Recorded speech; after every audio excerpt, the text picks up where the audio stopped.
بسم اللہ الرحمن الرحیم۔ السلام علیکم۔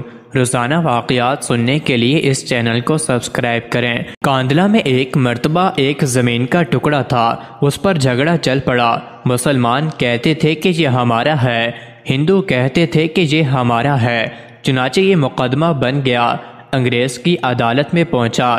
جب مقدمہ آگے بڑھا تو مسلمانوں نے اعلان کر دیا کہ یہ زمین کا ٹکڑا اگر مجھے ملا تو میں مسجد بناؤں گا۔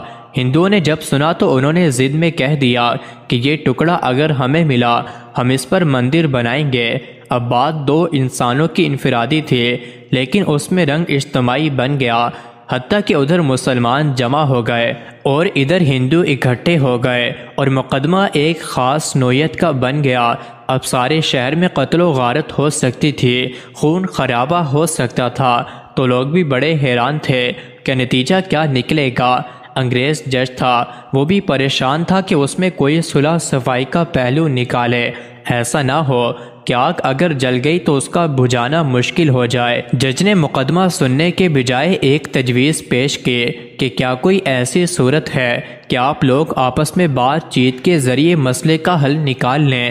تو ہندو نے ایک تجویز پیش کی کہ ہم آپ کو ایک مسلمان کا نام تنہائی میں بتائیں گے، آپ اگلی پیشی پر ان کو بلا لیجئے اور ان سے پوچھ لیجئے، اگر وہ کہیں کہ یہ مسلمانوں کی زمین ہے تو ان کو دے دیجئے، اور اگر وہ کہیں کہ یہ مسلمانوں کی زمین نہیں ہندوؤں کی ہے تو ہمیں دے دیجئے۔ جب جج نے دونوں فریقان سے پوچھا تو دونوں فریق اس پر راضی ہو گئے۔ مسلمانوں کے دل میں یہ تھی کہ مسلمان ہوگا جو بھی ہوا تو وہ مسجد بنانے کے لیے بات کرے گا۔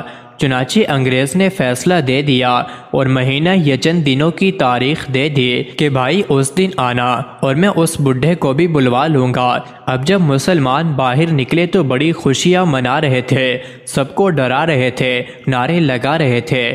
ہندوؤں نے پوچھا اپنے لوگوں سے کہ تم نے کیا کہا؟ انہوں نے کہا کہ ہم نے ایک مسلمان عالم کو حاکم بنا لیا ہے کہ وہ اگلی پیشی پر جو کہے گا اس پر فیصلہ ہوگا۔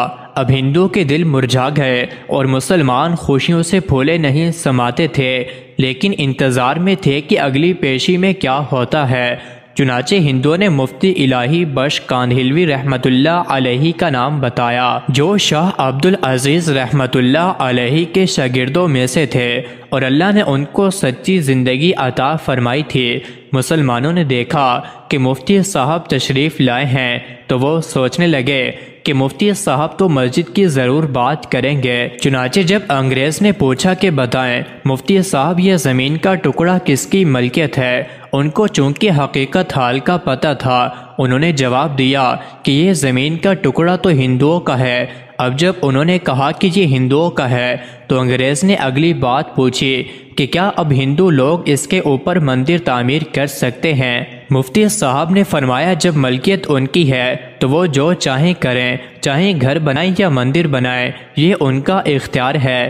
چنانچہ فیصلہ دے دیا گیا کہ یہ زمین ہندوؤں کی ہے، مگر انگریز نے فیصلے میں ایک عجیب بات لکھی، فیصلہ کرنے کے بعد کہ آج اس مقدمے میں مسلمان ہار گئے مگر اسلام جیت گیا۔ جب انگریز نے یہ بات کہی تو اس وقت ہندوؤں نے کہا کہ آپ نے تو فیصلہ دے دیا، ہماری بات بھی سن لیجئے، ہم اس وقت کلمہ پڑھ کر مسلمان ہوتے ہیں اور آج یہ اعلان کرتے ہیں کہ اب ہم اپنے ہاتھوں سے یہاں مسجد بنائیں گے۔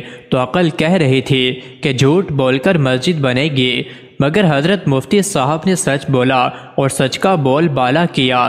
سچے پروردگار نے اس جگہ مسجد بنوا کر دکھلا دی۔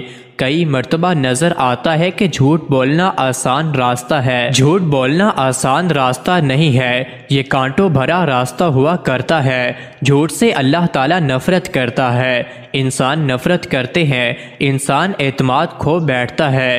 ایک جھوٹ کو بولنے کے لیے کئی جھوٹ بولنے پڑتے ہیں، لہٰذا جھوٹی زندگی گزارنے کے بجائے سچی زندگی کو آپ اختیار کیجئے، اس پر پروردگار آپ کی مدد فرمائے گا۔ مزید ایسے ہی ویڈیوز کے لیے چینل کو ضرور سبسکرائب کریں۔